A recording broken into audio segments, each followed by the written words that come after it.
ಎಲ್ಲರಿಗೂ ನಮಸ್ಕಾರ. ಸಕಡಾಂಕೆ ನಮಸ್ಕಾರ. ತಿಂಡಿ ತೀರ್ಥ ಮಕ್ಕಳಾಟಿಕೆ ಭೂರಿ ಭೋಜನ ನಮ್ಮವರ ಜೊತೆಗಿನ ನಗು ದೇವರಿಗೆ ಮನಸ್ಸಾರೆ ಪ್ರಣಾಮ ಇದೆಲ್ಲವೂ ಕೂಡ ಇಂದಿನ ದಿನದ ಹೈಲೈಟ್ಸ್.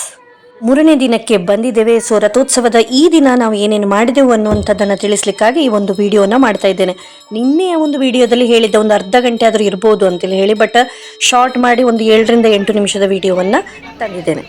ಸೊ ಇವತ್ತು ಒಂದಷ್ಟು ಬೇರೆ ಕೆಲಸಗಳ ನಿಮಿತ್ತ ಮನೆಯಿಂದ ಹೊರಟು ಬರುವಾಗಲೇ ತಡ ಆಯಿತು. ಸೊ 7:30 ಆಯಿತು. ಅಷ್ಟರಲ್ಲಿ ದೇವಸ್ಥಾನದಲ್ಲಿ ಮೆಣಸಿನ ಚೊಟ್ಟನ್ನು ಬಿಡಿಸ್ಲಿಕ್ಕೆ ಆಸಕ್ತರು ಹೋಗಬಹುದು ಅನ್ನುವಂಥ ಒಂದು ಮಾತನ್ನು ಕೇಳಿದೆ. ಸೊ ನಾನು ಮತ್ತು ವಿಶಾಖ ಇದಕ್ಕೆ ತೆರಳಿದೆವು. ಸೊ ಮೆಣಸು ಮಾತ್ರ ಅಲ್ಲ, ಇದರ ಜೊತೆಗೆ ನಂತರದಲ್ಲಿ ಕರಿಬೇವಿನ ಎಲೆಗಳನ್ನು ಕೂಡ ಬಿಡಿಸ್ಲಿಕ್ಕೆಲ್ಲ ಇತ್ತು. ಬಟ್ ನಾವು ಬಂದದ್ದು ತಡವಾದ ಕಾರಣ ಇನ್ನೂ ಸಮಾರಾಧನೆಗೆ ನಾವು ಹೋಗಿರಲಿಲ್ಲ. ಸೊ ಒಂದಷ್ಟು ನಮ್ಮ ಸೇವೆಯನ್ನು ಮಾಡಿ ಇಲ್ಲಿಂದ ನೇರವಾಗಿ ನಮ್ಮ ಸಮಾರಾಧನೆ ಭೂರಿ ಭೋಜನಕ್ಕೆ ತೆರಳಿದೆವು.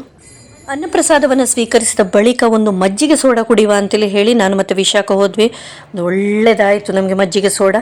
ಅದರ ನಂತರ 10 ಹೆಜ್ಜೆಯನ್ನು ಹಾಕಿ ಬಂದಿದ್ದವೋ ಇಲ್ವಾ, ಅಂಬಡೆಯ ಗರಿ ಗರಿ ಪರಿಮಳ ನಮ್ಮ ಮೂಗನ್ನು ತಟ್ಟಿತು. ಇಂಥ ಒಂದು ಪೋಡಿ ಅಂಬಡೆಯಂತಹ ಎಣ್ಣೆ ತಿಂಡಿಗಳು ಏನಿದ್ದಾವೆ, ಇದಕ್ಕೊಂದು ಬೇರೆ ಒಂದು ಅನ್ನಕೋಶ ನಮ್ಮ ಒಂದು ದೇಹದಲ್ಲಿ ಉಂಟಾಯೇನ. ಸೊ ಹೊಟ್ಟೆ ಆ ಥರ ತುಂಬಿದ್ರೂ ಕೂಡ ಅದ್ಭುತವಾದಂತಹ ಒಂದು ಪೋಡಿ, ಅದೇ ರೀತಿ ಚಟ್ನಿ ಚಾವನ್ನು ಕುಡಿದು ಒಂದು ಹೊತ್ತಿನ ಕೋಟವನ್ನು ಮುಗಿಸಿದ್ವಿ. ಸೊ ಇವತ್ತಿನ ವಿಶೇಷತೆ ಏನಪ್ಪ ಅಂತೇಳಿ ಹೇಳಿದ್ರೆ ಕಟ್ಟೆ ಪೂಜೆ. ಸೊ ಇದಕ್ಕೆ ಯಾರೆಲ್ಲ ಭಕ್ತಾದಿಗಳು ಸ್ನೇಹಿತರೆಲ್ಲ ಇರ್ತಾರೆ ಆಸುಪಾಸು, ಎಲ್ಲರೂ ಬಂದು ಇದನ್ನು ಸ್ವೀಕರಿಸುವಂತಹ ಒಂದು ಕ್ರಮ ನಮ್ಮಲ್ಲಿ. ರಥೋತ್ಸವ ದೀಪೋತ್ಸವ ಅಂತೇಳಿ ಹೇಳಿದ ಹಾಗೆ ಹೊಟ್ಟೆ ಒಂಥರ ಗೋಣಿ ಚೀಲದ ಹಾಗೆ ಆಗ್ತದೆ. ಎಷ್ಟು ಆಹಾರವನ್ನು ತುಂಬಿದ್ರೂ ಕೂಡ ಇನ್ನಷ್ಟು ತುಂಬುವಂಥ ಕೆಪಾಸಿಟಿ ನಮ್ಮಲ್ಲಿ ಅದು ಎಲ್ಲಿಂದ ಬಂದು ಬಿಡ್ತದೋ ನಮಗಂದು ಗೊತ್ತಿಲ್ಲ. ಒಂದು ತಿಂದಾಯಿತು ಅಂತೇಳಿ ಹೇಳಿದ ಹಾಗೆ ಮತ್ತೊಂದು ಶರಬತ್ತು, ಅಂಬೊಡೆ, ಸ್ವೀಟ್ ಕಾರ್ನ್, ಪಚ್ಚೋಡಿ, ಐಸ್ ಕ್ರೀಮು ಇಂತಹವುಗಳೆಲ್ಲ ನಮಗೆ ಜಾತ್ರೆಯಲ್ಲಿ ಸಿಕ್ಕಿದ್ರೆ, ಉಳಿದ ಅಂಬಡೆ, ಬಿಸಿ ಬಿಸಿ ಚಹಾ, ಲಡ್ಡು, ನೋಡಿ ಈಗ ಜಿಲೇಬಿ ಬಂತು, ಇದೆಲ್ಲವೂ ನಮಗೆ ಕಂಟಿನ್ಯೂ ಸಪ್ಲೈ ಆಗ್ತಾ ಇರ್ತದೆ. ಈ ದೀಪೋತ್ಸವ ರಥೋತ್ಸವ ಅಂತೇಳಿ ಹೇಳಿದ ಹಾಗೆ ನಾವು ಬಂದು ಕೂತ್ಕೊಳ್ಳುವಂಥದ್ದು ಅಕ್ಕನ ಮನೆಯಲ್ಲಿ. ಸೊ ಇಲ್ಲಿಂದಲೇ ಅಂತೇಳಿ ಹೇಳಿದ್ರೆ ದೇವರು ಕೂಡ ಕಟ್ಟೆ ಪೂಜೆಗೆ ಇಲ್ಲಿ ಬರ್ತಾರೆ, ಒಂದಷ್ಟು ಆಪ್ತರು ಕೂಡ ಇಲ್ಲಿ ಸೇರ್ತಾರೆ. ಸೊ ಇಲ್ಲೇ ಗಮ್ಮತ್ತಾಗ್ತದೆ ನಮಗೆ. ಸೊ ಇಲ್ಲಿ ನೋಡಿ ನಮ್ಮ ಇನ್ಸ್ಟಾಗ್ರಾಮ್ ಸೆನ್ಸೇಷನ್ ನಕ್ಷತ್ರ ಬಂದಿದ್ದಾಳೆ.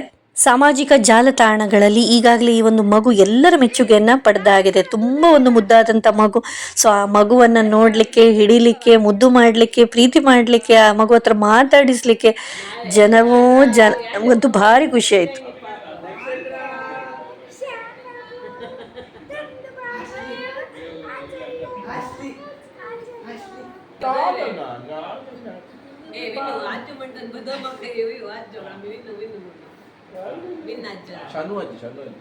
ಸೊ ಈ ಮುದ್ದಾದ ಗೊಂಬೆಯ ಜೊತೆ ಸಮಯ ಹೋದದ್ದೇ ಗೊತ್ತಾಗಲಿಲ್ಲ. ನಮ್ಮ ರಾಗಸ್ವರಿನಿಗಂತೂ ಈ ಮಗುವನ್ನು ಕಂಡ್ರೆ ಅಷ್ಟು ಅಚ್ಚುಮೆಚ್ಚು. ಸೊ ಮಗು ಹತ್ರ ಮಾತಾಡಿಸ್ತಾ ಒಳಗೆ ಹೋದಾಗ ಇಲ್ಲಿ ಪೈನಾಪಲನ್ನು ಕಟ್ ಮಾಡ್ತಾ ಇದ್ರು. ಪ್ರತಿ ವರ್ಷವೂ ಕೂಡ ಈ ದೇವರು ಕಟ್ಟೆ ಪೂಜೆಗೆ ಬಂದಾಗ ಅಕ್ಕನ ಮನೆಯಲ್ಲಿ ಪೈನಾಪಲನ್ನು ಕಟ್ ಮಾಡಿ ಪ್ರಸಾದ ರೂಪದಲ್ಲಿ ಅದನ್ನು ಇಡ್ತಾರೆ.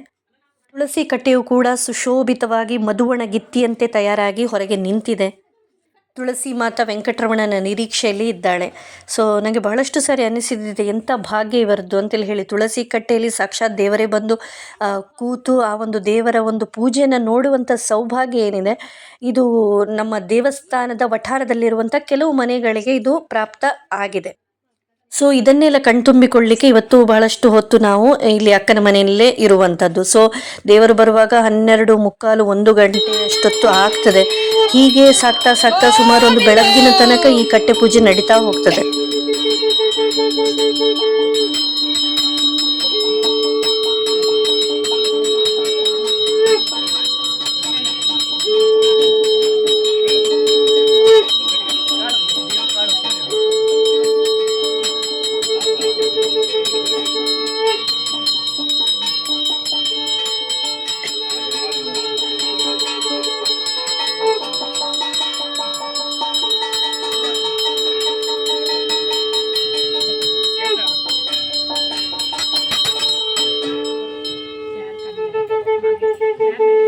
ಇವತ್ತು ಅಕ್ಕನ ಮನೆಯಲ್ಲಿ, ಅದೇ ರೀತಿ ಅವರ ಪಕ್ಕದ ಮನೆಯಲ್ಲಿ ಅಂತೇಳಿ ಹೇಳಿ 2 ಮನೆಗಳಲ್ಲಿ ದೇವರು ಕಟ್ಟೆಯಲ್ಲಿ ಕೂತು ಪೂಜೆಯನ್ನು ಸ್ವೀಕರಿಸುವಂಥ ದೃಶ್ಯವನ್ನು ನೋಡುವಂತಹ ಭಾಗ್ಯ ನಮ್ಮದಾಗಿತ್ತು. ಹೀಗೆ ರಥೋತ್ಸವದ ಮೊದಲನೇ ದಿನದಿಂದ ಆರಂಭಿಸಿ ಮೊದಲನೇ ದಿನ, 2ನೇ ದಿನ, ಅದೇ ರೀತಿ 3ನೇ ದಿನ, ಹೀಗೆ 3 ದಿನ ಈ ಕಟ್ಟೆ ಪೂಜೆ ನಡೀತದೆ. ಇದು ಅಂತೇಳಿ ಹೇಳಿ ಅಲ್ಲ, ನೀವು ಯಾವತ್ತೂ ಕೂಡ ನಮ್ಮ ಒಂದು ಕಾರ್ಕಳ ದೇವಸ್ಥಾನಕ್ಕೆ ಬಂದರೆ ಇಲ್ಲಿ ಒಂಥರ ನಿತ್ಯೋತ್ಸವ, ಸಂಭ್ರಮವೇ ಸಂಭ್ರಮ.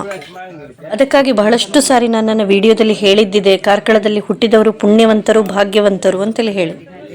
ಪೂಜೆ ನಂತರ ಪ್ರಸಾದ ರೂಪವಾಗಿ ಡ್ರೈ ಫ್ರೂಟ್ಸನ್ನು ಪಂಚಕಜ್ಜಾಯವನ್ನು ಹೀಗೆ ಯಾವುದನ್ನು ನೈವೇದ್ಯವಾಗಿ ಇಡ್ತಾರ ಅದನ್ನೆಲ್ಲ ಬಂದಂತಹ ವಾಲಂಟಿಯರ್ಸಿಗೆ ಹಂಚಿ ತಿನ್ನುವಂಥದ್ದು ವಾಡಿಕೆ.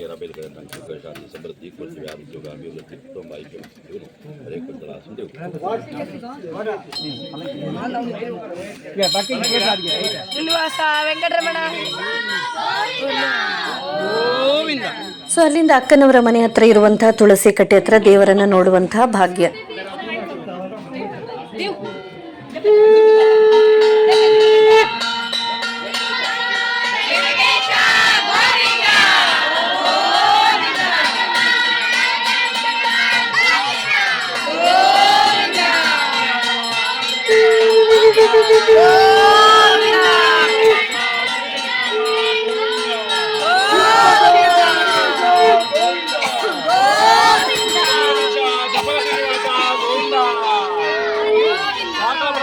ಶ್ರೀ ಶ್ರೀನಿವಾಸ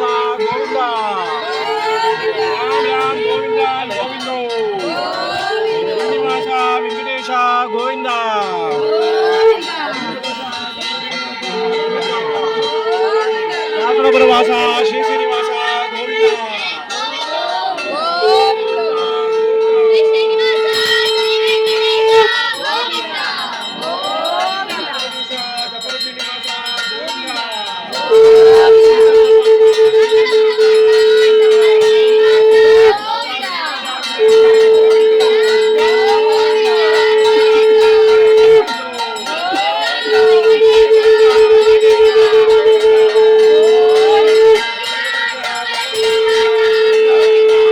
ಇದೀಗ ನೀವು ನೋಡ್ತಾ ಇರುವಂಥ ದೃಶ್ಯ ರಾತ್ರಿ ಬರೋಬ್ಬರಿ 1:30 ರಥೋತ್ಸವದ ಸಮಯದಲ್ಲಿ ಹೇಗಪ್ಪ ಅಂತೇಳಿ ಹೇಳಿದ್ರೆ ಎಷ್ಟು ತಿಂದು ಹೋಗ್ತದಪ್ಪ. ಸುಮಾರು ಇಂದಿನ ದಿನ 10 ರಿಂದ 12 ಐಟಮ್ಸ್ ಇತ್ತು. ಪ್ರತಿ ಸಾರಿ ಎಣಿಸೋದು ರಾತ್ರಿ ಇಷ್ಟು ಗಟ್ಟಿಯಾಗಿ ತಿನ್ನಬಾರ್ದು ಅಂತೇಳಿ ಹೇಳಿ. ಮತ್ತೆ ಪುನಃ ಮರುದಿನ ತಿಂಡಿ ಮುಂದೆ ಬಂದಾಗ ಅದೇ ರಾಗ ಅದೇ ತಾಳ ಆಗ್ತದೆ ಅಂತೇಳಿ ಹೇಳ್ತಾ ಇಂದಿನ ವ್ಲಾಗಿಗೆ ಪೂರ್ಣ ವಿರಾಮವನ್ನು ಇಡ್ತಾ ಇದ್ದೇನೆ. ಇನ್ನು ನಾಳೆ ಮೃಗಬೇಟೆ ಉತ್ಸವ ಇದೆ. ಇದರ ಎಲ್ಲ ವಿಶೇಷತೆಗಳನ್ನು ನಾಳಿನ ವಿಡಿಯೋದಲ್ಲಿ ಹಾಕ್ತೇನೆ ಅಂತೇಳಿ ಹೇಳ್ತಾ ಎಲ್ರಿಗೂ ಕೂಡ ನಮಸ್ತೆ, ಬಾಯ್ ಬಾಯ್, ದೇವ್ ಬರೇಕೋರೋ, ಗುಡ್ ನೈಟ್.